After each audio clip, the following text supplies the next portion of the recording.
Word. What is going on, everyone? This is the Fourth and Fantasy Podcast, episode 18 coming at you. My name is Meek, and I got my reliable co-hosts across the desk, Wu. What's going on? What's going on today, Wu? Hey, man, it's a great day. Sun's shining. We're doing another rookie mock draft. Another rookie mock draft. You know, you guys liked it so much. You know, we brought it back. You know, we're going to talk about, you know, now that the dust has settled from all of the picks, trades, and the real life NFL mock draft. We're going to get you ready for your rookie mock draft. Tell you, you know, who the people you need to pay attention to. We're going to give you 2 rounds today, and then maybe some honorable mention picks. Some people you just want to keep on your radar that, you know, want to take some dart throws in your 3rd round rookie drafts. But like I said, this is the Fourth and Fantasy Podcast.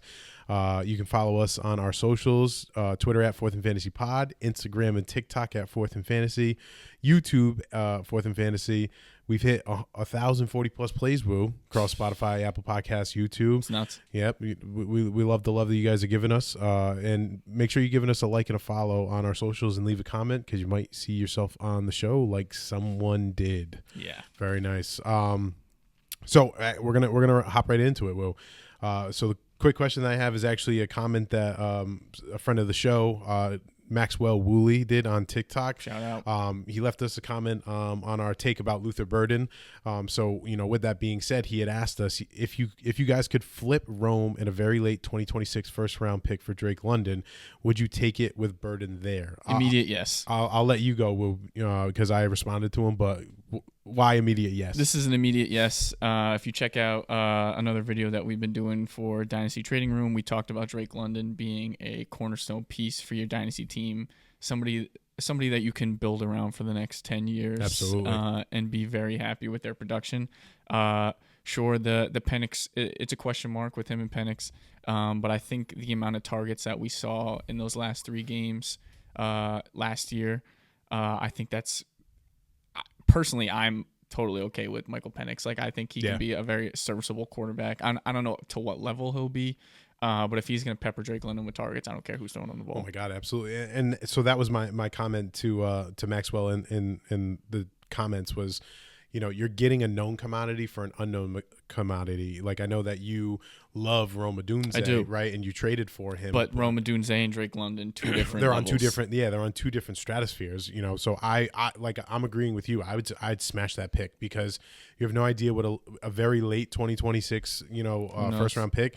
You have no idea, like in most rookie mock drafts now, like a late first round pick is like Caleb Johnson or like Jackson Dart, you know what I mean? So it's like you have no idea what those guys are going to be. And if you can get rid of like a pick like that and Rome Odunze to acquire Drake London, you do that 10 times out of 10. Absolutely. I'm totally in on that trade, and I wouldn't think twice about it. Yeah. Although I do love Rome. Yeah. But it's Drake London, man. Right. And we just talked about with Luther Burden being there too is like, you know, you really don't know because like the Ben Johnson regime is the one who drafted Rome. I mean, did not draft Rome, but they drafted Luther Burden. Maybe they have a vision for him and not for Rome. I can't see that they don't because of how talented Rome is. You know what I mean? I'm not denying that at all, but you know, you never know. The NFL moves in mysterious ways. It does right? For sure. That's so, a good question. Yeah, absolutely. Great question. So ladies and gentlemen, it is, we're going to get into our rookie mock draft. So like I said before, it's going to be 2 rounds. We're going to go back and forth between picks as we alternate through, and we're going to go through the first 2 rounds of this rookie mock draft. You know, just like I said, we're trying to get you ready for your rookie mock drafts. You know, if you're sitting at like, you know, maybe the 106, 107, you know, we're going to give it based on these landing spots that we now, like, it's set in stone right now. We've done a couple of drafts as well. Right. And we ourselves have done a couple of drafts. So, you know, seeing where people are valuing certain players, you know, taking into effect. So, you know, in certain situations, we might tell you like, hey, maybe this is a situation where you want to look to trade out if you're good in these positions. Yep. Or you might want to try to trade up and you know, try to capitalize on some value. So, I'm excited. I don't know about you, buddy. Oh, this is going to be a great episode. I love these mock drafts. Yes, sir. All right, so we're going to get going. I have the pleasure of going first, and do your thing with the first overall pick. You don't get cute here. You take Ashton Genty. You know, we were sitting here from the very beginning saying that, it did not matter where he went. Like, he was going to be the 101 in all rookie drafts. And that changes, it honestly encourages you now with, now that we know he goes to Las Vegas, he's the only show in town with like Raheem Mostert, who's 5 years old or something like that. And, Zamir White, who didn't work out, and a bunch of nobody. So Genty's the only show in town, you know what I mean? So that's encouraging, on top of an offense. And they have a young nucleus of like talent on the offensive side with Genty, Jack Betch, who we're going to talk about later, in this rookie mock draft. And then of course, Brock Bowers. So, and there's a no-brainer. You smash Ashton Genty and you move on. Yeah, I won't even go into talking about Genty. If I will say one thing, this is the same story as Bijan a couple years ago when he was coming out of Texas. Yep. It didn't matter where he went. You knew you were taking him 1 overall, and it's the same story with Genty here. Yeah. My question for you, Will, is do we see Genty over, under, I'll make it a little bit harder, over under 1,150 rushing yards in his rookie season? I really want to say over. I really do. I don't know what the Vegas offensive line looks like. I really want to say over just because he's just so fun to watch. Yeah. So I'll take the over. For context, we were just talking about Bijan Robinson. I wanted to look it up. 976 in his rookie year. Interesting. So he didn't even get 1,000. Interesting. Okay. Something to keep in mind. So, okay. I'll make a fun bet and take the over. Yeah, I like that. All right. You're on the clock, Woo. 102. Yeah. What are you thinking? It's going to be Hampton here at 2. It just makes way too much sense. The Chargers are going to want to run the ball down your throat. I mean, we've harped on this for a month now. Yes. I think everybody kind of understands our position here, but this is the best spot that Hampton could have ended up in. Without question. And when it comes to fantasy football, especially dynasty, if you have the opportunity to take a rookie running back, a young, talented rookie running back in a great situation, you do it 11 times out of 10. So that's what I'm going to do here. And listen, last episode we talked about it too, right? If you're somebody with the 102, don't be afraid to take Hampton with Najee being there. He's on a 1-year deal. I'm not worried about him. And once not, like, in all honesty, he could be the guy by, the start of the season, or even like in the early midst, of the season. Like, he's their dude, you know what I mean? And Najee takes a backseat to him. But after this year, you're going to have to... I'm trying to be realistic when I talk about it, because we all know that I'm a Chargers fan, and I loved Omarion Hampton, and he went to my team. But to be honest with you, he's a top 5 dynasty like running back option after this year. I think so. I'll be honest and say he probably isn't, this year right now with the situation that he has, but after next year, how is he not? You know what I mean? Like, with the offensive line, the scheme that fits his play style, and then Najee leaves, like, it's a no-brainer. I understand the question marks for redraft purposes, since you only would have him for a year. Right. And this year, like, it's 50-50 in my mind on how this season shakes out for him. But in Dynasty, I don't even care about this first year. Even let's say it's as bad to the point where he's like unstartable. I don't care. I'm taking him at 2. Yeah. So now we're going to shift over to the 103 now that I'm on the clock. I know that when we did this before, I waited very late for this player. But, I'm being realistic for situations of people in rookie mock drafts and things like that, and a need that is going to happen. I'm going to take Cam Ward here. Wow. At 103. I think, especially because we're doing this in the mindset of a super flex. Okay. I think Cam Ward is someone he's a great talent.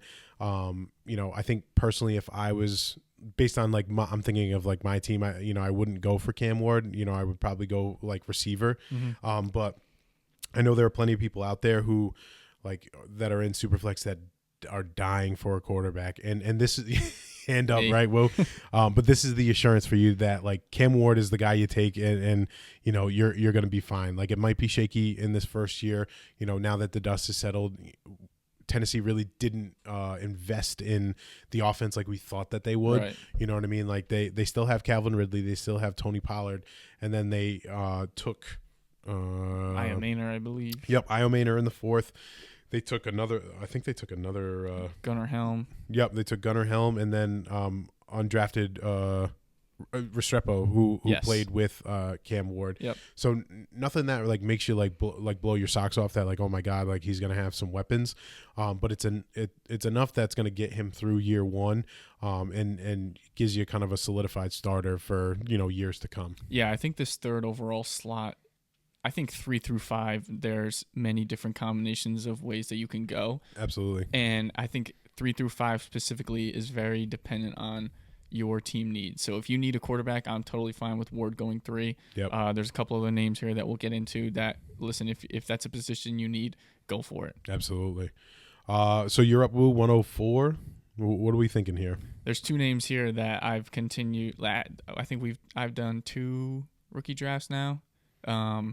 Only one of them I had a first-round pick, but, I still like to think about, if I was in that spot, who I would go just to get that thought process rolling.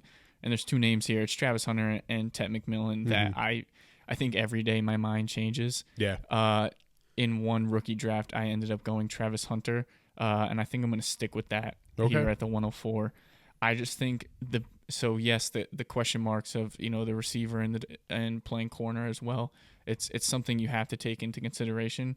I think my biggest thing that is making me trend towards taking him is the fact that Jacksonville went up and got him specifically. Yeah. I think that's huge for this. Yes, Jacksonville does need him on the defensive side of the ball more than the offensive side of the ball, but I think there's a world where they let him play both. Mm-hmm. Let's say that.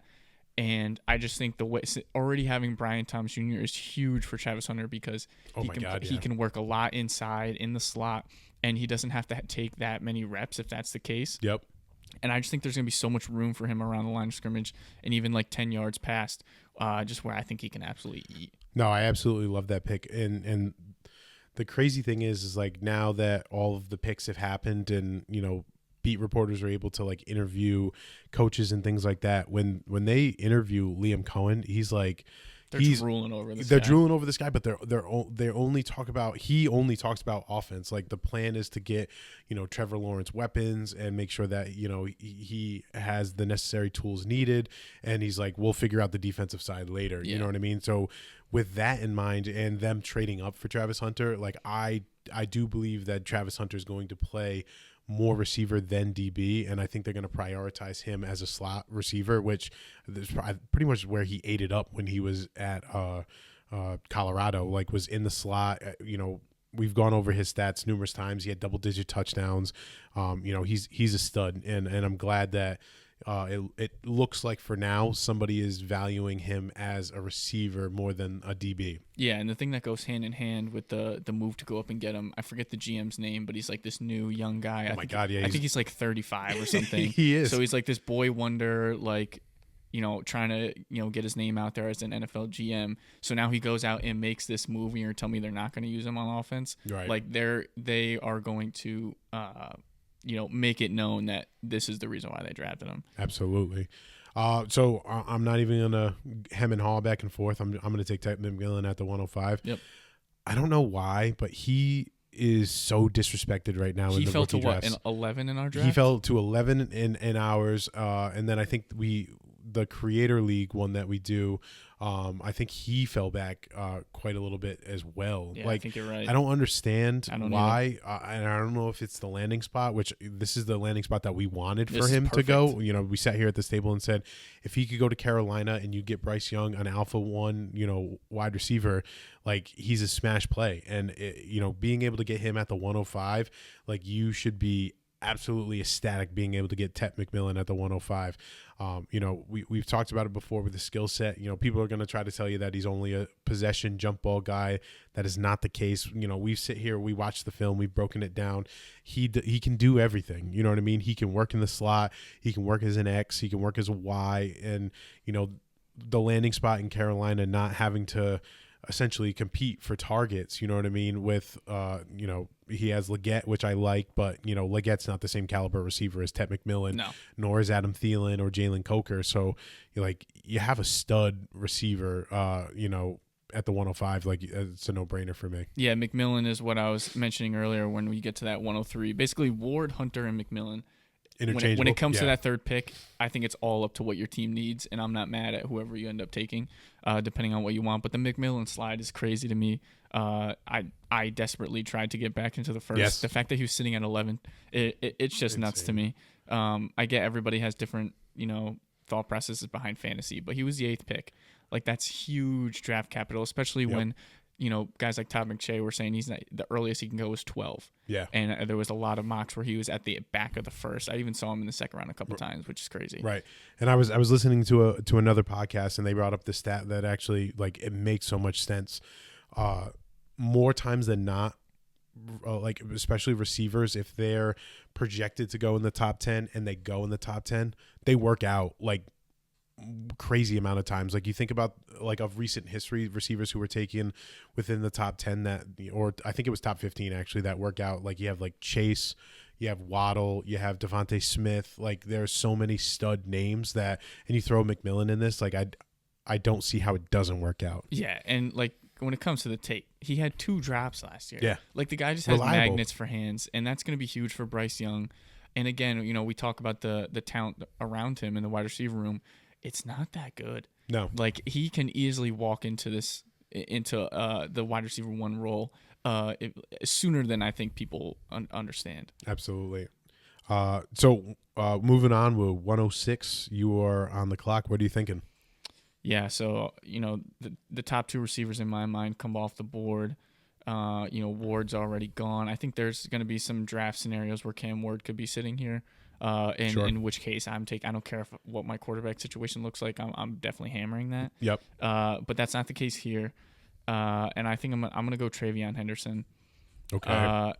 The other name I was looking at is Quinshon Judkins, who I have ranked higher, but I just think the Travion Henderson landing spot, I did not expect New England to be able to even have the opportunity to draft Henderson. Yep. And I just think this is a great spot.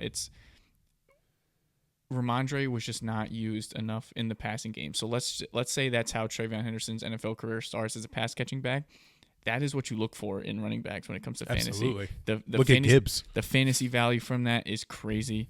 And I think he can easily take over this role and become a 3-down back if that's the route that New England wants to take. So I'm all in on Henderson. Yeah, I'm going to stand by it. I'm calling it. By week 6, Ramondre is going to be phased out, whether it's from continuous fumbling issues or just him not being up to snuff to what Vrabel wants. And I think Henderson just comes in and has a massive role. Like, he might also be someone where we consider, depending on how the year goes with Ramondre Stevenson at the end of the year, he could be another top 10 dynasty, running back. Like, and if you can set yourself up in your rookie draft and get a potential top 10 dynasty running back, and then you can start to build out from around that, like, you smash that 100%. And when it comes to the landing spot, like, New England is in desperate need of playmakers on offense, and he screams that. Yes. And the only negative thing I can think of is, Drake May can get out and move a little bit. Like, right. if he needs the yards, he will get out of the pocket and pick up what he needs.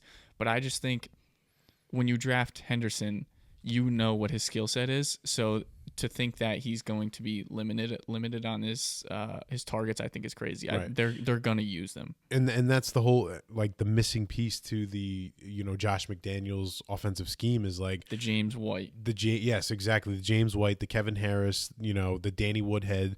Like, there was always that person that took that role. And if that's Henderson for the first year, and then he turns into, like, a full-time guy with the receiving work, like, that's amazing. Yeah, I love Henderson here. Yep. So the only thing I would also point out with here at the 106 is, if you're someone who feels like you're set at running back and you missed out on Hunter and McMillan, this may be your opportunity to trade back. Agreed. If you could trade back to, like, the 109, 110 and acquire some assets, this would be a great spot to do it, I would say. Completely agree, because I think if you are set at running back and looking for other positions, I think the value of you trading out would be better than you not necessarily reaching, but kind of jumping a few spots to take another position. I think it would be more valuable to move exactly. But I just wanted to get that in with the 106. But here at the 107, I'm same as before. I'm going to take Quinshon Judkins. This is the only other name I would think of at the 6. Yes, exactly. these 4 running backs right here are, I think, have pushed themselves away from all of the other running backs of this draft class of being potential top 10, dynasty running backs come next year, in my opinion. Quinshon Judkins, we've talked about him. He was a monster at Ohio State. He was a monster his freshman year at Ole Miss, and had the draft capital to prove it. Cleveland uses an early second, to take him. And you look at the situation that he's around. It's, Jerome Ford, Dylan Sampson, who they also drafted, and Pierre Strong. So, outside of Dylan Sampson, not much competition for him.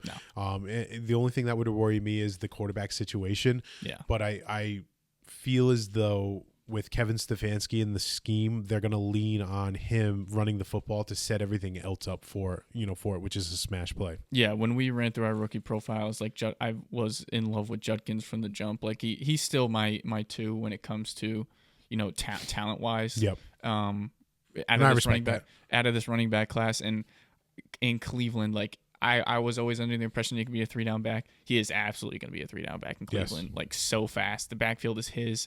Again, like the competition, we Pierre Strong and Jerome Ford have had their opportunities to be like, I can be, a top guy in the NFL. And obviously that's not the case because they go out and get Judkins. Mm-hmm. So I love that spot so much.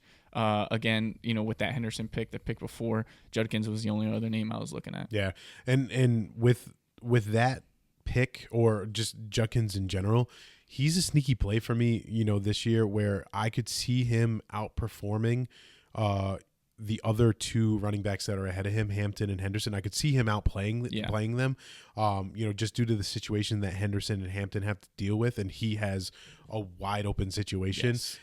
So you could have, something even more special on your hands than what we were, taking at the 107. 100%. And before we move on to this next pick, the one thing I do want to say when it comes to Henderson and Judkins, if you're sitting at 4 or 5 and need a running back, I would take him that early. 100%. I would jump Travis Hunter and McMillan if you needed a running back. Absolutely. Yeah, I think they're that talented and ended up in such good spots that if you need to reach on them a little bit, I'm totally fine with that. Yeah. So I'm just looking at these first 7 picks, and now that we've seen kind of the landing spots, I think all 7 of these picks are smash landing spots. And I think as we now roll into the latter half of the first round, not that you have to make a case for any of these guys, because they're all amazing athletes and great players, but now is where like the situation is like it's not like a concrete, like I look at every single one of Correct. these, it's a concrete like, yes, I love the landing spot for these. But sorry, go ahead, Wu, you're on the 108. No, it's all right. Honestly, I needed a second to think because there is a couple names here that I really like, and I think I'm going to take the first tight end off the board, and it's going to be Colson Loveland. Ooh, this is not what I was expecting. This is the one guy that we in the rookie draft we had. What pick did we have? What was it, like 9? It was either 9. It was 9. It was 9. So Loveland and Warren were both sitting there, and I'm in the Loveland camp. Meek's in the Warren camp. Yep. I get both arguments. The Warren situation, like I just hate the Warren landing spot so much. I get it. It's like I just can't wrap my head around like. I really hope his talent can push him through that just terrible spot. But I think Loveland went to a great. I've been all in on Chicago this whole time, and if Chicago crashes and burns, then I'm so toast. But the Loveland pick, the fact that Chicago was sitting at 10 in the NFL draft, they had their pick at tight end, and they chose Loveland over Warren. Yeah, like to me, speaks volumes too. It does. A top 10 pick for tight end. And there was none taken off the board yet. Like they could have went in any direction, and they chose Loveland. I'm so excited to see what Ben Johnson does with this guy. And it's like, sure. Oh my God, his name's escaping me. The tight end they have right now, Cole Kmet. There you go. Cole Kmet's already there. Again, this is a situation where they don't use a top 10 pick if they aren't in love with this guy. Absolutely. So I'm not necessarily too concerned about Cole Kmet. I think that's the key piece with Colson Loveland. Well, the key piece is that this was the very first pick in the entire, Ben Johnson like regime, and with the 10th overall pick, could have gone in multiple directions. I'm sure they probably, if Genty was there, they would have smashed it, but they chose to go Loveland, and I totally see why, you know what I mean? Like Ben Johnson wants his Sam Laporta. You know what I mean? Like, give me my Sam Laporta. We're going to talk about another player later, but he's doing exactly what he did in Detroit, and I think it's going to work. You know what I mean? Like, especially with the moves that they made on the offensive line to help protect Caleb Williams. I still think Caleb Williams is franchise quarterback, and they're putting all of their eggs into the Caleb Williams basket. Now, could they crash and burn from this? Absolutely, 100%. I'm not going to sit here and say it's a can't miss kind of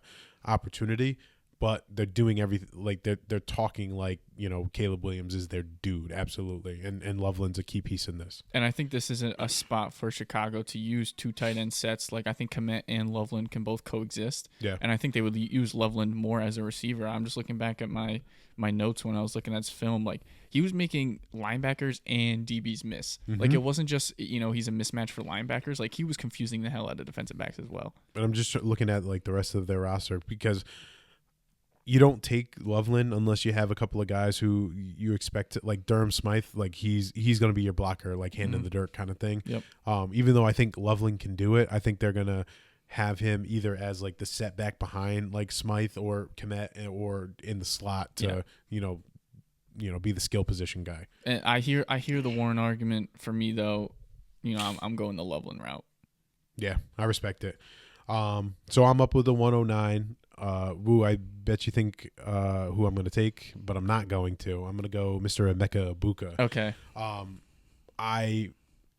As you were talking about Loveland, I was definitely going back and forth about Warren. Like, you know, obviously when we get to Warren, you know, I'll talk my piece about it. But the more that I've thought about it, like, I think Egbuka is, like, he's not in a great situation, but I think he's a more, you know, talented prospect and a more versatile prospect that's going to see a lot of work come, you know, the beginning of the year. Not to say that Warren can't or anything like that, but, you know, if you were somebody, you know, here at the 109 and you missed out with Hunter and McMillan, you know, you get a good consolation prize here with Emeka Egbuka. You know, he's in Tampa Bay.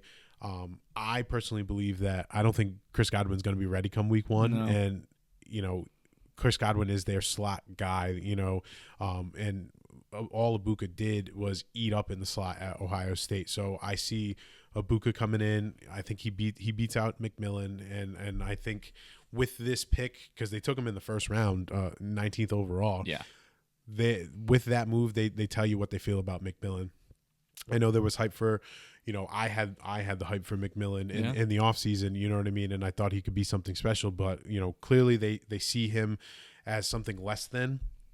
And I think Egbuka, you know, can immediately leapfrog him and be, you know, the number 2 option while Godwin's out, and then falling back down to the 3rd option. Like that's no problem for me. Yeah, we've talked about Egbuka definitely being the most pro-ready out of all these receivers. Yes. So I think if any receiver were to end up in a 50-50 landing spot like Tampa Bay, like I'm glad it was Egbuka, because I think he will have the opportunity to, or he'll have the ability to, you know, make his way onto that roster and see opportunities. Again, like you said, I agree with the Godwin thing. Like, this pick tells me he might not be ready, and he might not be ready deep into the season as well. Like, they might seriously let him take his time and get back, especially with giving him all that money in those couple extra years. And then this also tells me that Mike Evans maybe has 1 or 2 left, and like that's it. Right. And then it's wide open. Yeah. You know, like Godwin's there for. If Evans leaves after this year, Godwin, I think, signed a 3-year deal this year, so he's only 2 more years. Like, that's lovely. You'd love that. And this is Tampa Bay telling Baker, like, listen, you keep going out and balling, we'll give you all the weapons that you want. So the short-term landing spot, you know, thought it might be shaky, but I think long-term, I think it's going to work out really well, and I really like Egbuka. It could be, but the other thing I was just looking at is, you know, the past 2 years. So I think 2023 was with Dave Canales. Baker Mayfield threw the ball 566 times. Like, that's insane. Yeah. And then last year with Liam Cohen, he threw the ball 570 times. The only thing I'm wondering right now, I'm trying to find out, is how many targets McMillan got. McMillan saw about 58 targets. I think Egbuka's going to see more than that. Oh, in my opinion. You know I completely agree with that. So even if he is the 3rd receiver on the field. Correct. Like, I could see him getting, you know what I mean, like 70 to 80 targets in his rookie year, being, you know, the 2/3 option, and that's awesome. Like, I'll take that all day long. Yep. So 110 Wu, you were on the clock. What are you thinking? This one's kind of tough for me. But I think I'm going to go with my gut here because when I saw his name, that was the original thought. I'm going to go Caleb Johnson for running back for Pittsburgh. Third round pick. This tells me, they had the opportunity to let Jaylen Warren, have the backfield. They didn't. They go into the draft and take Caleb Johnson. I think his play style fits in perfectly with Pittsburgh. And the other thing I want to mention is Pittsburgh does not have a quarterback currently. No, they don't. So if somehow it stays like this, like they're going to be running the ball down your throat. And I think Caleb Johnson, when I was looking at his tape, like he could easily be a 3-down guy. Yeah. He can eat up that contact. He's very patient. Like he had those Le'Veon Bell kind of traits where he's getting the ball behind the line. He's not taking a full. It's not like he's second guessing his decisions. Like he is scanning everything and making the best cut. Yeah, the patience. Love that. Because he's not the fastest guy, but man, does he make the right decision? But he isn't. Like he's got game speed. Yes, he's got that football speed. He definitely had a poor combine, but they. I can't remember who it was. It was like Next Gen Stats or something clocked his speed and like in certain points during the season at Iowa, and he was running like 22 miles an hour, which is like around. I think it's a little bit slower than what like Tyreek Hill does, which is kind of insane. Again, I was talking about this with Hunter, right?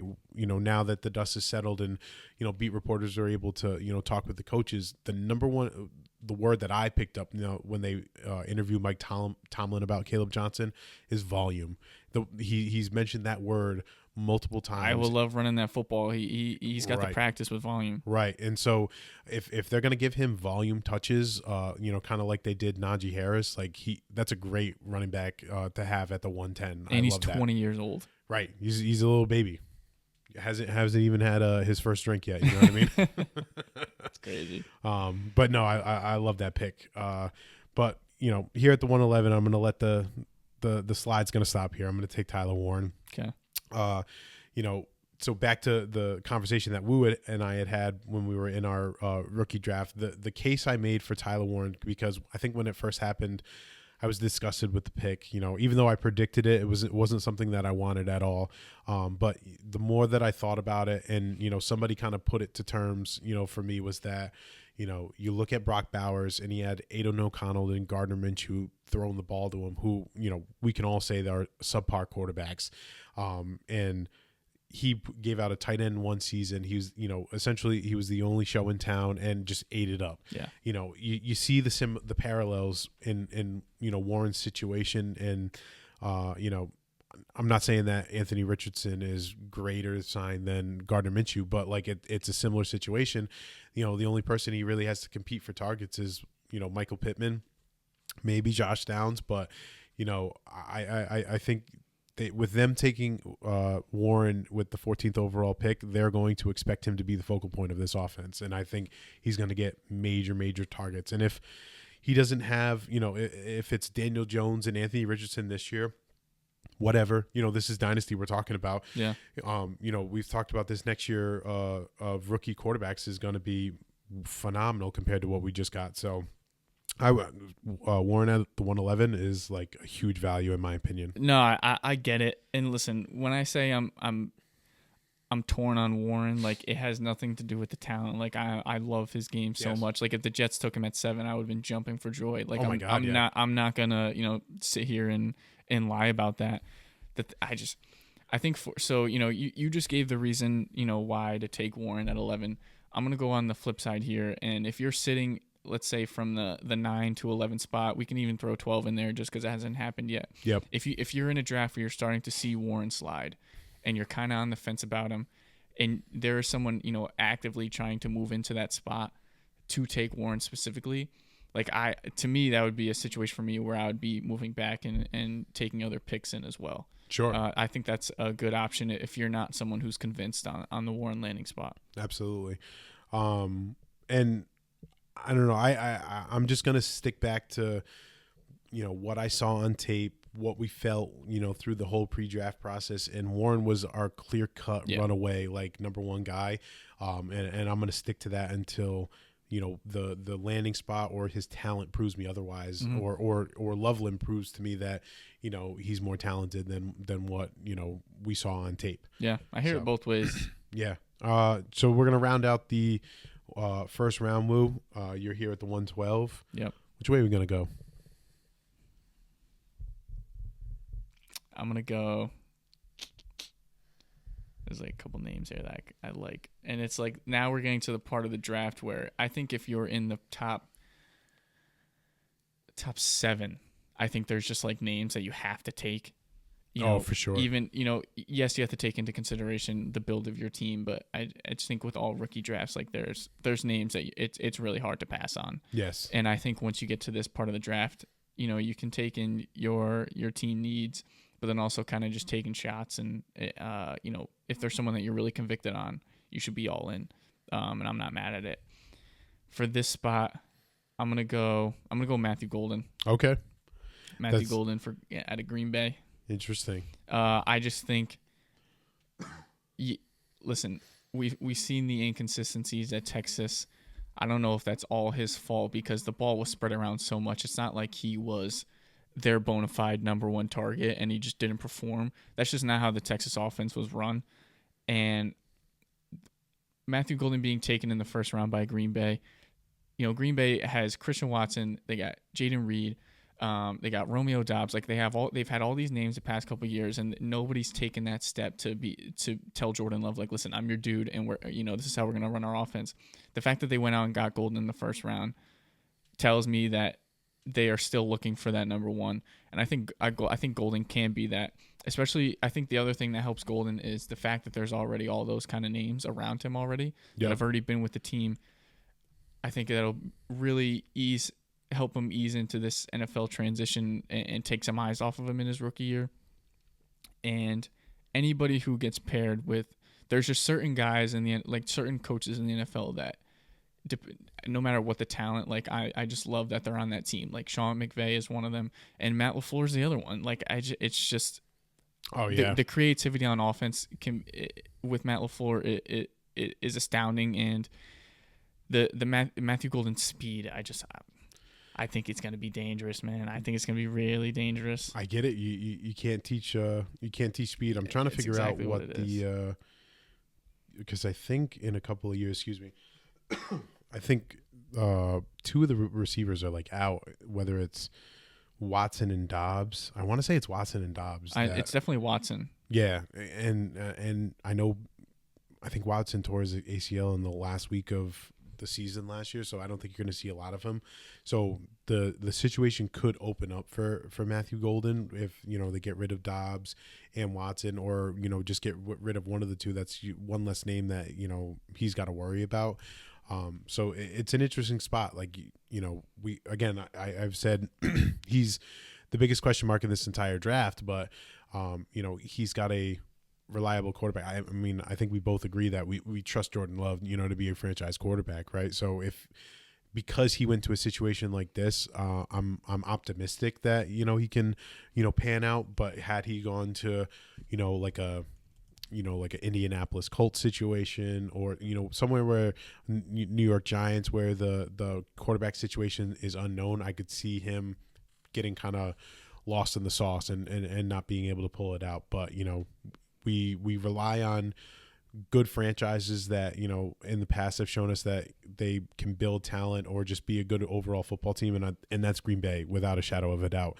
I don't mind that pick at 112 for Matthew Golden. The 2 other things I want to say when it comes to the pick specifically for me, other than Jackson Dart, he is the only other player on the board that has first-round draft capital behind him. I think that's huge when it comes to rookie drafts. You have to be thinking about that. The other thing I want to say about Matthew Golden is he's a big game player. Yep. Conference championship against Georgia. Yes, they lost. He goes for 8 and 162. Arizona State in the quarterfinals, college football playoff, double overtime. He goes for 7 for 149 and a touchdown. When you need him most, he has gone out and improved it. Sure, there's some big up and downs going through this game log throughout the year, but again, the Texas offense wasn't just run through one specific player. It was all over the place. It was a well balanced attack, and I don't think that should be a knock on Golden. So I think the first round draft capital, the creativity of Matt LaFleur, and then having a franchise quarterback like Jordan Love, I think that's three checks right there that I'm all in on. Okay, I like that. Moving on to the 201, I'm on the clock. We just talked about it. The only other guys that were left with first-round draft capital were Matthew Golden and this guy, Jackson Dart. I'm going to take Jackson Dart here with my pick at 201. We talked about it pre-draft. He eventually, I think towards the end, moved up to my QB2. I think I had him over Shadur Sanders, and I'm so glad that a team saw his skill set, traded back into the first round to get him, to prove like this is our guy of the future. Now, he's probably not going to start he's definitely not going to start week 1 because Daboll's already come out and said that Russ is the starter. But the future outlook for him after year 1 is amazing. You know what I mean? Like I think Dart is the quintessential player that needs a year to sit and learn and have a talented offensive mind like Brian Daboll, teach him the ins and outs of the NFL, so that he can see it, learn from the mistakes of Jameis, learn from the mistakes of Russ, and then come into year 2 and just rip it. And just the future of like him paired with Malik Neighbors, and if they ever invest in other wide receivers in the draft, like that is that's a great dynasty QB to have. Yeah, the fact that they went back into the first to get him is huge for me. I love the Dart pick for the Giants. It's also really helpful when you got your number 1 receiver is Malik Neighbors. Yes. Like I love that. And the other thing is like Jackson Dart, the pick for Jackson Dart is Brian Daboll saving his job. Like that's the only thing that worries me though, is I really hope that Russ and or Jameis can keep the Giants relevant, afloat or relevant enough to that Daboll can keep his job and finally live out the envision that he had, because I'm sure he has a plan for Dart, and I want him to kind of just live out that plan that he has in his head, and I hope that he's able to keep his job come next year, but we'll see. The NFL's a cutthroat thing. I just think when you think about the Dart pick, like Daboll, like his job's on the line with this pick, and the fact that he wanted it to be Dart, like I think that should speak volumes when it comes to the rookie drafts. Absolutely. All right, moving over to the 202. Woo, you are on the clock. I really don't want to do it because I clowned him for the pick. Oh, you're gonna do it. It's got to be RJ Harvey. Yes, it is. It has to be. I just. I said in the last episode I didn't understand the pick at all. I thought the first round was such an automatic Omarion Hampton pick for them. Yep. They add to their, they add a stud cornerback. Like the guy they chose is a dog, but absolutely. I just think they've been hunting for any kind of a running game over the past couple of years, and just I don't understand why they didn't go in the first round. That route in the first round. And they come back in the second round and they take Harvey over names like Travion Henderson and Quinshon Judkins. And did he really go ahead of them? I believe so. I gotta look at this. Because I'm pretty sure. No, Judkins and Henderson did go ahead of Harvey. Did they go? Okay, so I take that. But back. He took him over Caleb Johnson. Yeah. So that. Go ahead. I'm sorry. No, that's all right. I take that back then. But again, that first pick I thought would be a perfect spot for him. But anyways, the things that. Apparently Denver was all in on this guy. I love him. I'm gonna be honest. I knew nothing about him going into the draft, but they're in love with the player and what he can bring. And there's nobody else there. They got rid McLaughlin. of So they have McLaughlin, but he's had an opportunity to to be the guy, and he never could do it. So Harvey's gonna step in the backfield's his. Right. I think there are certain points through the draft process where we can say we love this player more than the other one, but at the end of the day, when an NFL team makes their decision, you got to follow suit, and this is one of them. Yeah. I can sit here and give you the negatives for RJ Harvey. First of all, he's a 24-year-old rookie. He's undersized. He's 5'8", 205. Had an ACL tear injury. I believe it when he was at UCF. But he's from what I've heard is he's a locker room dude. They love not only him as the football player, they love the character of RJ Harvey. And sometimes, dynasty football, fantasy football, we don't have that aspect. Like, we can say, yeah, this guy's a locker room guy, but it doesn't give really me affect our fancy team. points. But, in the real life NFL world, like that affects your roster and how, people will respond to. So they definitely love him, for all the things that, I've mentioned before. And, when Sean Payton says, like, we watched the Aston Genty tape, but I, keep going back to RJ Harvey and they love him so much, like you can't ignore that. You know what I mean? So I think it's fair. I've seen, I think in our main dynasty league rookie draft, I think RJ Harvey went at like the 109 or something like that. He went above Tet. Yep, he did. He went above Tet. So we'll see what happens. But, like we said, there really isn't anyone else there. Like there's Estime, there's McLaughlin, but we're going to have to see or treat it as kind of the way Sean Payton's kind of talked about him, like as he's the dude going forward. And at this point in a rookie draft, it's tough to turn down drafting a week 1 starter. Right. Exactly. All right. 203's on the clock. I'm not gonna lie, Wu, I'm hemming and hawing here. There's a 4-pack of wide receivers here that I like all 4 of them, but as I'm sitting here talking about it, there's a name that just keeps catching my eye, and I'm gonna take him here, and it is going to be Mr. Trey Harris for the Los Angeles Chargers. Listen, I gotta stick to my guns and stand on business here. It's fine. I get it. We talked about Trey Harris. He was another player I absolutely loved. In the pre-draft process. He is. Let me pull up the measurables for you. Nope, can't do it right now. But he's a big body receiver. He's about 6'3", 6'4", and I'm so glad that the Los Angeles Chargers invested in. Number one, they invested in their wide receivers, but number 2, they invested in this dude Trey Harris, who I think can be an absolute dog. He's a raw talent. We talked about him having 1,000 yards and only playing 8 games last year.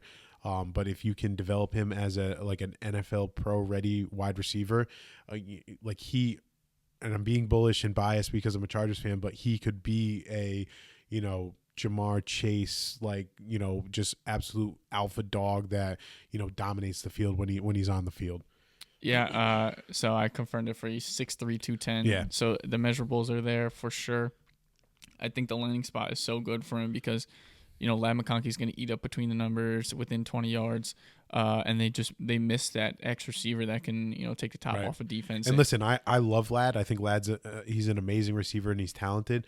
He's not a 1, you know what I mean? But Trey Harris could be like a 1, and Lad is an elite 2, an absolute elite 2. But they needed to do something like this to have because you can't roll.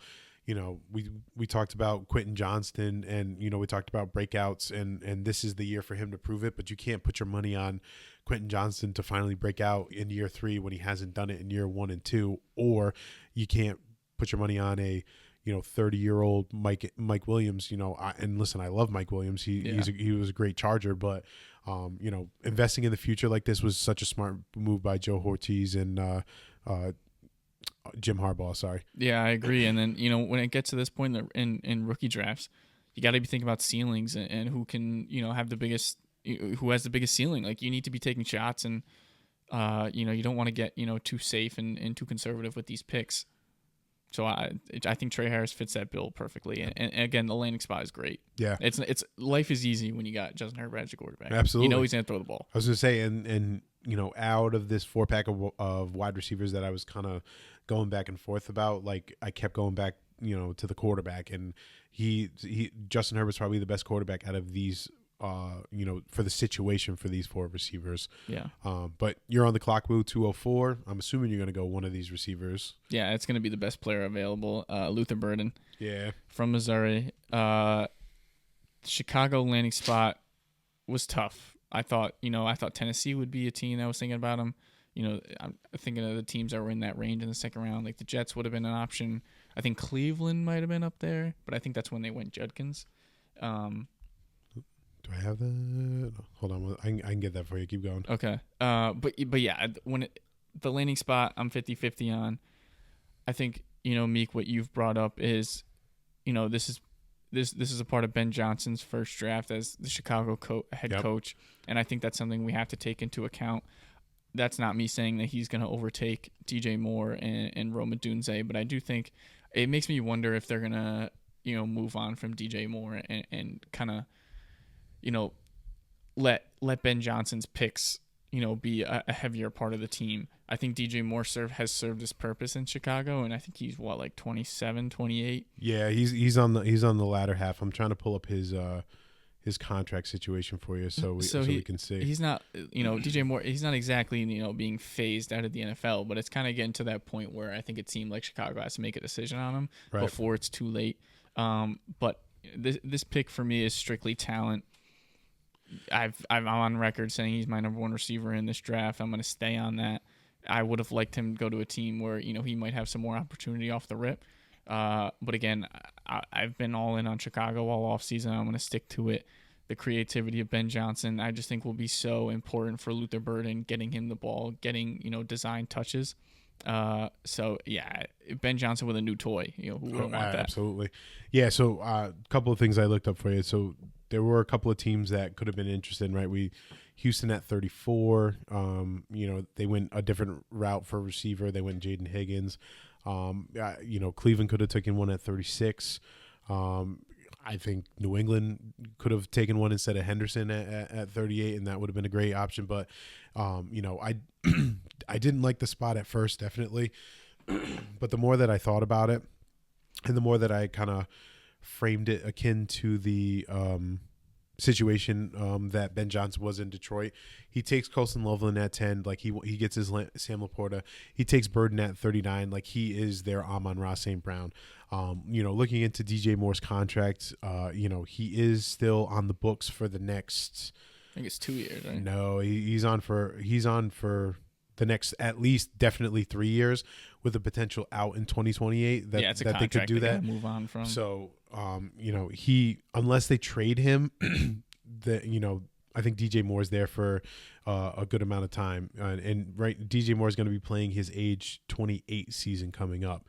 After his age 30 season in 2027, that's when Chicago gets out, can get out, and I'm sure they probably will. You know what I mean? Depending on, you don't go receivers back-to-back drafts without that in mind. Correct. Yeah, and if there's somewhere in between where they can, trade more for some value, and then Luther Burden steps up into that role, I think that'd be great. But I think come year one, Burden's he's going to man the slot role. You know what I mean? Because that's how Amon-Ra did. His first year, commanded the slot role, ate up targets. And the thing that we saw with Burden in Missouri is that they had a quarterback that couldn't get him the ball, so they were able to be creative with him in other ways. So he has that piece to his game. Yes. It's now, can we get a quarterback, and we all believe in Caleb Williams as being a breakout star, that's going to get him the ball down the field, and Caleb Williams is definitely going to be able to do that. Yeah, I think the big piece for me is the design touches that I know Burden's going to get because he can move around and be anywhere on the field. Right. And if they'd be stupid not to use him like that. I would agree. 2:05. I'm on the clock here. The more that I've thought about this player, the more that I'm actually liking him, and it sucks that I'm even saying this. Ty and Terrell, please close your ears. Jack Betch is going to be my pick here. Wow. At 2:05. The more that I think about it, Betch is he's in a phenomenal situation. You know what I mean? Like other than Bowers, and then Jacoby Myers, who we all know is not like an elite one receiver. He's got a great opportunity out in front of him. I think if I were to rank opportunity out of these four receivers that we've been talking about, I'm talking about Burden, Betch, Harris, and Higgins. Yep. He probably has the second best, potentially the best, situation, competing with Trey Harris for, like targets and things like that. Betch was someone who kind of came on strong late in the draft process where people were starting to talk about him, had an amazing Senior Bowl, definitely had the heartfelt, situation with the younger brother passing away, and him dedicating the Senior Bowl to him. It's a guy you love to want to root for, and he has got a great landing spot here in Las Vegas. It's not the same old Raiders. I hate to really say that as being a Chargers fan, but this is Chip Kelly. This is a methodical offense that uses all pieces of the board, not just like, we're going to go quick down your throat, set the play up and go. So I'm excited actually for Jack Betch. Yeah, I think this landing spot definitely is more exciting is not the way to say it, but I think the landing spot is better than the actual talent of the player. Yes. I think what I'm trying to say is if he's ever going to have an opportunity to play a substantial role in the NFL, like Vegas was the spot to do it. I would agree. I've been in situations where I could take him and I haven't, but I do really like the spot. Like Vegas, Jacoby Myers is getting up there in age, but I like that they have some young pieces like Bowers and now Genty. So I just think there's opportunities for him to slot in here. I was gonna say Myers is 28 years old. Yeah, so I think landing spot wise, this is a really good spot for Beck. He's like I don't know much about him, but isn't he like a slower guy? Like he doesn't really have that breakaway speed. Yeah, he's a slower guy, but he's a bigger prospect. He is. Oh no, he's 6'1", 214. But like he's got reliable hands though. Yeah. Which I think a lot of coaches tend to lean towards, and as opposed to like having just that guy who can burn down the sidelines. Like if I can get a dude who's going to be reliable with the hands and not drop a ball, like you trust a guy like that. Yeah. Okay. I like the pick. So all right, 206 Woo, you are sitting here. Kyle, I hope you're watching. Give me Cam Scatabo. Cam Scatabo. This is someone I've been rising on a little bit more as time has gone on. For the longest time, I didn't think he was really going to have a role in the NFL. Like, the college tape was dope. Seeing what he did against Texas, basically, Heisman Trophy finalist. Almost single-handedly beats Texas in the college football playoff. Like, that was such a fun game to watch. The guy's such a dog. But I wasn't convinced that NFL teams were going to be backing him when it comes to drafting him and him having a role in the NFL. Giants take him in the 4th round. The 4th round draft capital isn't great, but my thing is, if there was any team that he could go to and he had to beat out their number 1 running back, I think Tyrone Tracy would be the name that he could go out and beat. Oh, easy. Like, this guy is such a dog. I think he has such a chip on his shoulder. And with a team like the Giants, it's been a struggle the last couple of years. And I think this guy is just such a winner that he, will take that chip on his shoulder and make it very difficult for the coaches not to play him. Yeah. Cam Scatabo was such an aura pick for the Giants. Like, he's going to be a dude who comes in and he's going to give 110% every single play. The fans are going to love him. He's going to try to run through your face every single time. I love the landing spot for him, just like you said. Like, the NFL media is going to love him, and I really hope that he can beat Tyrone Tracy out for the starting spot, or at least make it into a timeshare to make it competitive. But I don't remember the age of Tracy, but I thought Tracy was an older prospect, so there is hope for him to beat him out. Yeah, and when it comes to this pick, it's not a guarantee that Scatabo gets any run in the NFL. No, like we're in the middle of the 2nd round. We're just exactly. I'm thinking ceiling and who has an opportunity to do to have that number 1 role. And I think again, like if Scatabo, if he were to get drafted to any team and he needed to beat out that number 1 running back, like I'm glad it sucks for Tyrone Tracy, but I just think he's a name that he could go out and beat. Yeah. All right, I am up here at the 206.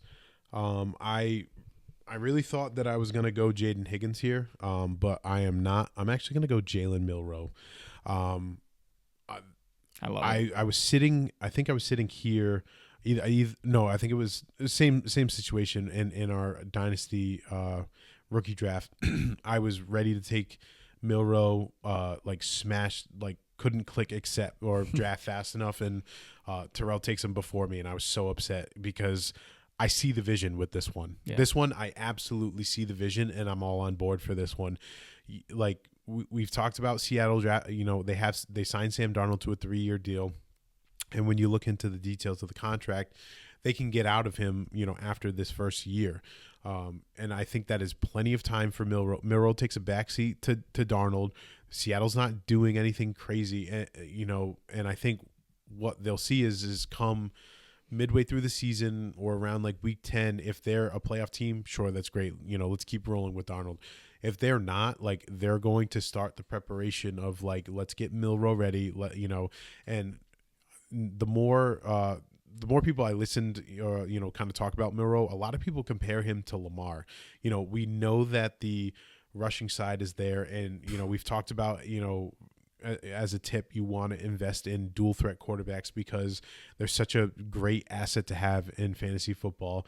If you can get someone like Milroe in the middle to end of your second round, and we're praying for the downfall of Sam Darnold here, but if that works out, like, you could potentially have a stud, on your hands. Milroe is absolutely a name I'm paying attention to when that, even when it comes to like after the first 4 picks in the second round, if he's still sitting there, and even if you're sitting there watching him slide, like, he's a name I would absolutely go back into the draft, like, and try and trade back in for if I don't have a pick sitting there. I tried to in our rookie draft, just didn't work out.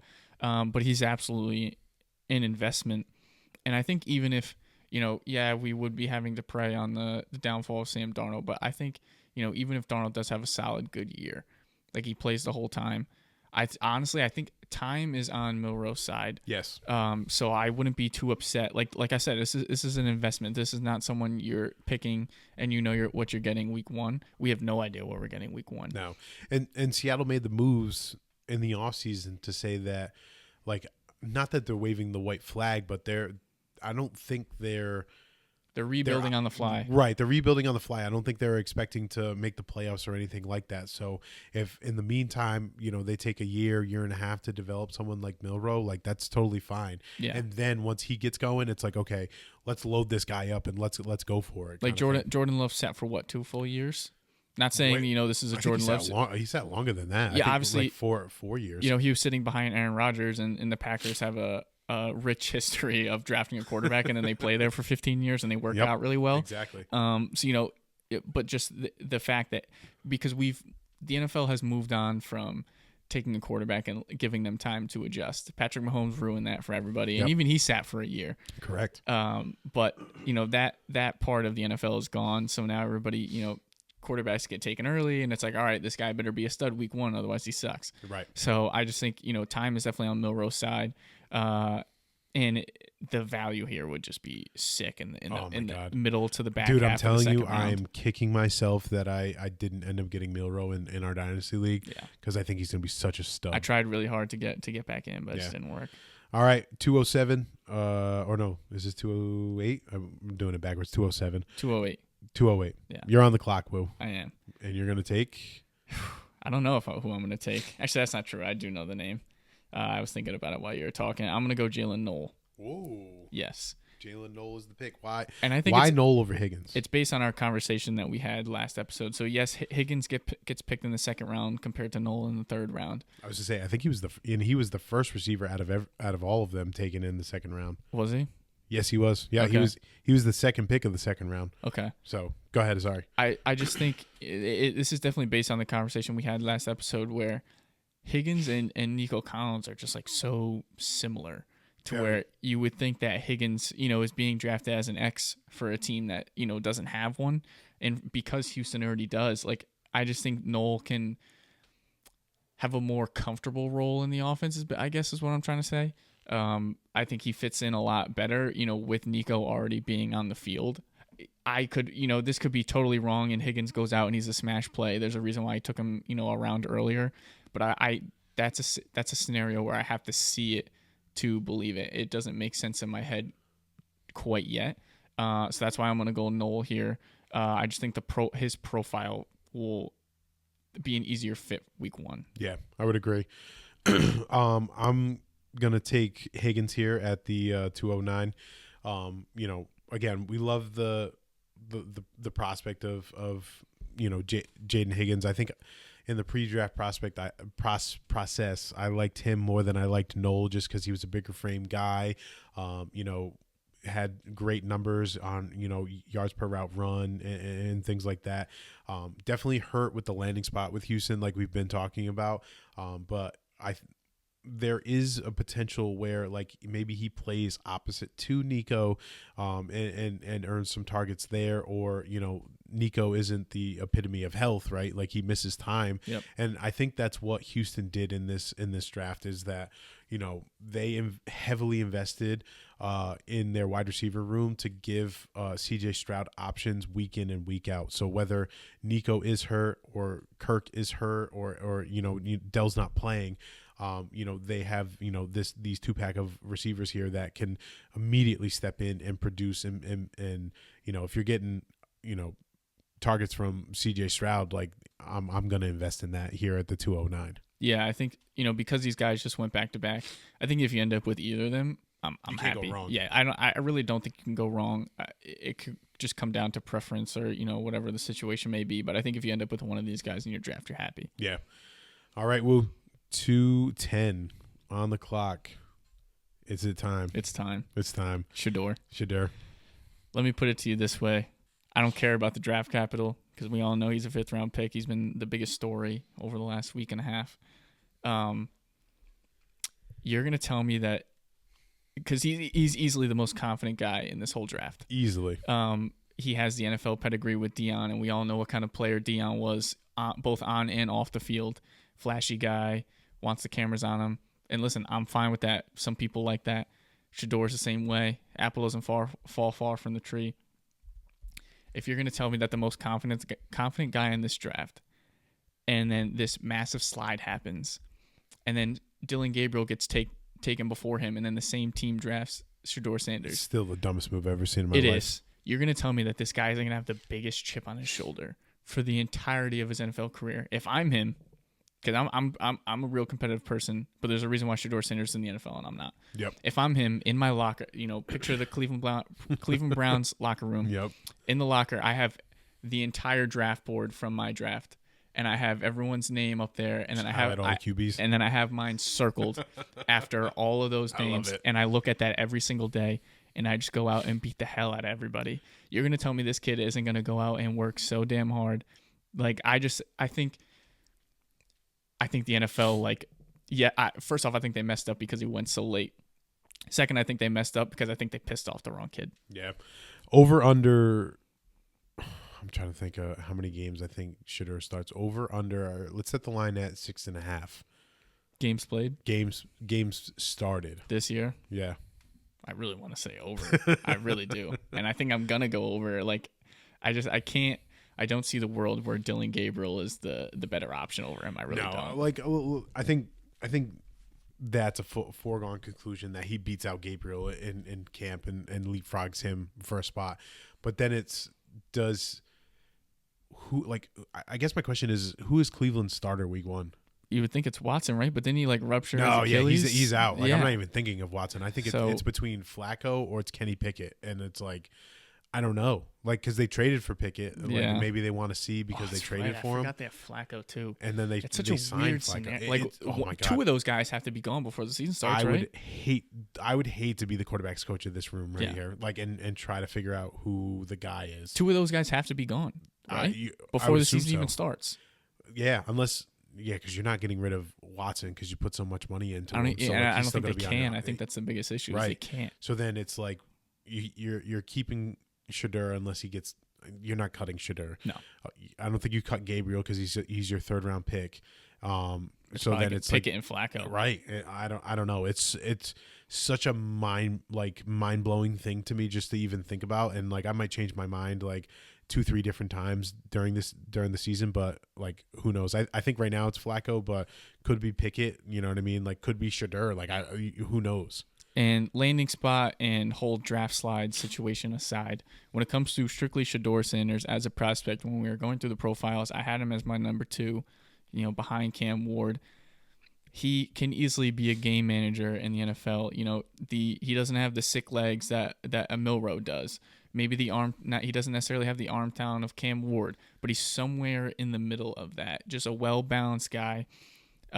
I think people sleep on his athletic ability when it comes to running because of the weird college football rushing rules. Yeah. So I think people kind of take that stat a little bit further than it needs to be.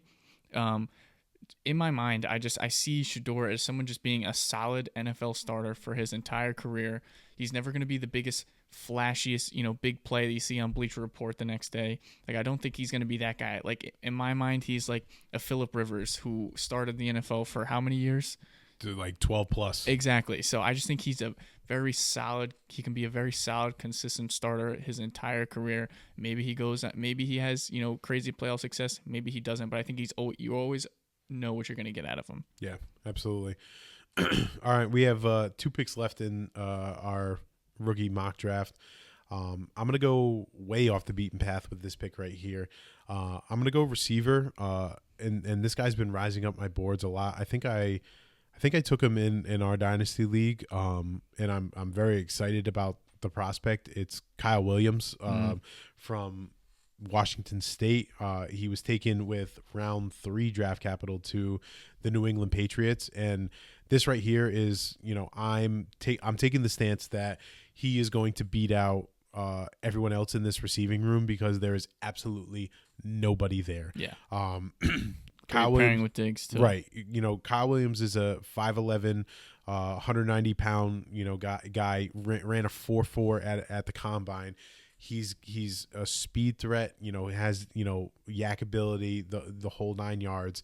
I think he's going to be someone where, Diggs is coming off of, this ACL tear.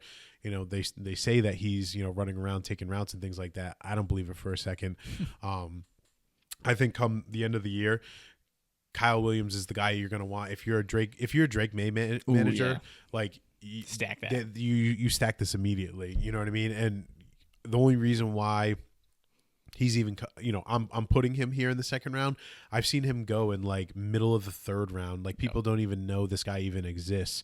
So like if you can wait to like the beginning of the 3rd round, if you had him, and like you have like a beginning of the 2nd round pick, like you smash Kyle Williams at the beginning of the 3rd round to pair with Drake May. Yeah, the explosive ability is off the charts. So that's just something you want to be a part of right off the bat. But then again, just the situation of New England, it's Diggs and then it's nobody. Like if Kyle Williams can come into the NFL and make a name for himself, it's in New England. You got a young quarterback who needs help. They bring back Josh McDaniels, who has a track record of having good offenses in New England. Right. And again, this isn't Bill Belichick doing the drafting here. Right. Yes. So we all know the Patriots are notoriously awful at drafting. They would have taken Restrepo in the 2nd round. Right. So like, this isn't Bill Belichick drafting. This is a completely different regime. You have to kind of change your mindset here. And I think Kyle Williams is the start of like changing everyone's mindset that like New England can draft receivers. Yeah. Yep. So, all right, Will, you're going to round us out with the with 212. Who are you going to finish it off with? Mason Taylor. Yeah. I think for this, there's a couple things that really, I really like this pick. It has nothing to do with the Jets, or being a Jets fan, I'll say. 2nd round draft capital for the Jets. When it comes to him as a prospect, like the guy is just a freak athlete that I think, given a good coaching staff, which I'm really hoping, this Aaron Glenn regime is. Yep. He's super physical. The route running is smooth. It's not necessarily choppy. The contested catchability is absolutely a thing. And the Jets were in desperate need of another pass catcher on this team. After Garrett Wilson, you can throw Breece Hall in there if you want to, sure. But after Garrett Wilson, it's like Allen Lazard and Xavier Gibson. Like Xavier Gibson, I love him. He's a great punt returner, but he's not an NFL receiver. So when it comes to opportunities, he will absolutely see them very, very quickly. Yes, or the rest of the tight end room with Jeremy Ruckert. He's had a couple years now to kind of make his way up that depth chart, and he hasn't. No. So I think there's a reason that they went Mason Taylor here, and I think he's a younger kid or a younger prospect. I think he's only like 21.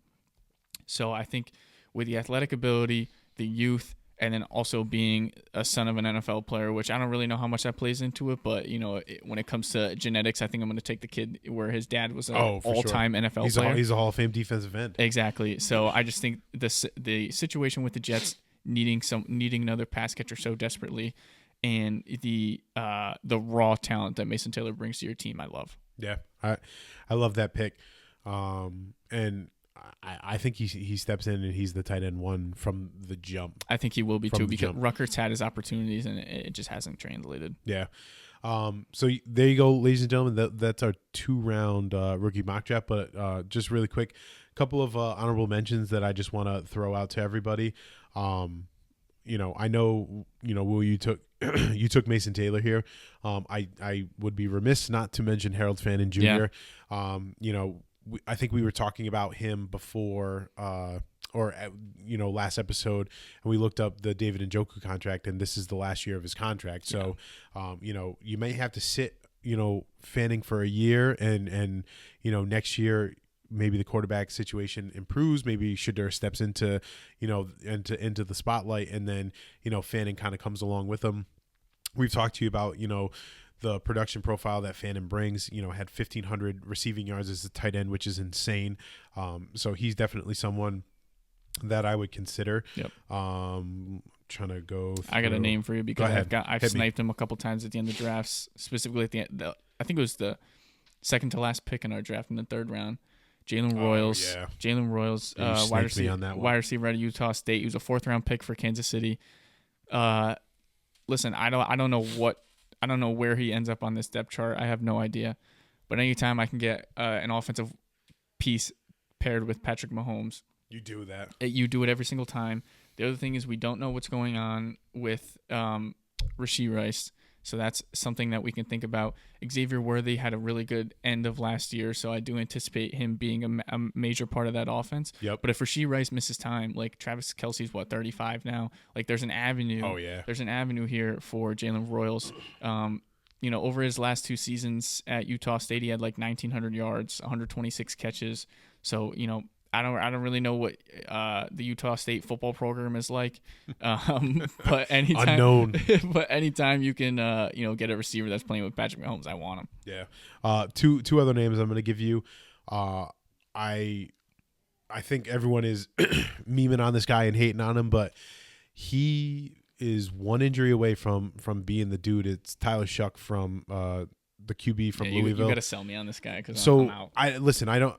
It's not selling him on the talent; it's selling on the opportunity. Okay, if you're someone who's desperate and needs a quarterback, I get that. We have no idea what Derek Carr's injuries like. This thing is like harder to get in than Fort Knox right now. Like figuring out like is he going to play? Like they're talking about like he might not be ready for training camp. Some people are saying like he's not even going to play the year. Yeah. Like on the off chance that he does not play the year, and you take a dart throw on Tyler Shuck in the 3rd round of your rookie draft, and let's just say Carr doesn't play.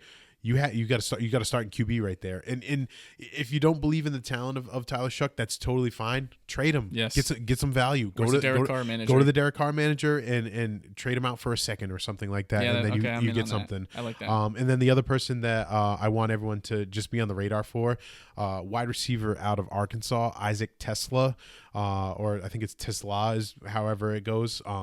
But Detroit took him in the 3rd round, and I didn't even realize this until I looked into it. Detroit traded 2 future thirds to take him. They moved up to Jacksonville's pick at 70 and gave Jacksonville 2 future thirds in order to draft this guy. So, again, absolute unknown guy on my radar. But, when a team invests essentially 3 third round picks to take him, you got to be, interested or not interested, but you got to kind of look his direction and see, what could be, who knows? Maybe they're not sold on, Jamison Williams, or they're looking for a more consistent 3rd wide receiver. So he's someone that you might want to really consider in your rookie drafts too. Yeah, I've seen that name pop up a couple times. The other name I want to throw out is DJ Giddens. He went undrafted in our rookie draft. I was able to scoop him up with some fab, which I'm super excited about. I don't care. I wanted it. I wanted it bad. I should have put more fab in. Yeah, he ends up in Indianapolis. Obviously Jonathan Taylor's already there, and I Yep. believe they signed Khalil Herbert as well. Yes, they did. So, obviously there's some competition there for him, but Jonathan Taylor's dealt with injuries. I think he's also like 27-ish. Like he's on the older side. Definitely. He's starting to creep towards that age where it's like, okay, like is this starting to become a conversation of the future? But DJ Giddens at Kansas State, in 2023 he had 1,200 yards on the ground. 2024 he had 1,300 yards on the ground. He was used in the receiving game with 29 and 21 receptions over those last 2 years respectively. So the talent is there, and he's an injury away from being a starting running back. Absolutely. Listen, I love DJ Giddens, and I really wished he had gotten higher draft capital than a 5th round in a different situation. But just like you said, like Taylor's aging out. There's not much competition on the roster. Like, who knows? Like you said, injury away from being the starting guy. Like, I'll take that all day. Yep. So, ladies and gentlemen, there you go. That is our rookie mock draft post NFL draft. We hope you like it. We hope you gave us a like, a follow. Share us to all your friends. Make sure you're following us on all of our socials. Twitter at 4th and Fantasy Pod, Instagram and TikTok at 4th and Fantasy. Check out our YouTube page. So if you want to check out a video format like you're watching here, I know Woo's going to put it on the bottom of your screen 100%. As you followed along and saw the picks. But we appreciate you taking a listen on this week's episode, and we'll see you next week.